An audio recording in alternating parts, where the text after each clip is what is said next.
Hi అండి, welcome to Priya kitchen. చూడండి, ఈరోజు మంచి టేస్టీ పీతల కర్రీ రెసిపీ చూపించబోతున్నాను. ముందు పీతలు క్లీనింగ్ ఎలా చేయాలో చూడండి. బతికున్న పీతలు అనమాట, చేయటం చాలా కష్టం.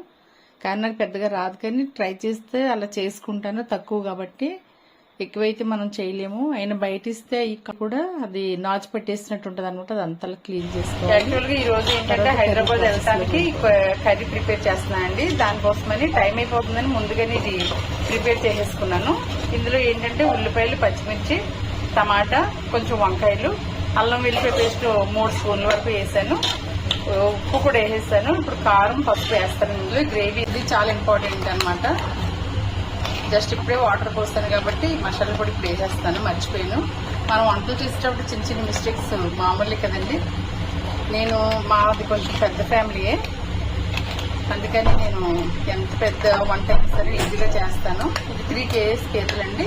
10 kgs కూడా వండిన రోజులు ఉన్నాయి. 10 kgs అయినా కూడా నేను అయిపోయినాయని చెప్పాను కదండి. ఈ కాలు కూడా ఇందులోనే వేస్తాను. నాకు చాలా బాధ వేస్తుందండి. ఇందులో చూసి ఎంత బయట ఉందండి. చూడండి ఎంత కాలు ఉందో. ఇది ఈ కాలు ఒకటి 1/2 kg ఉంటుందండి.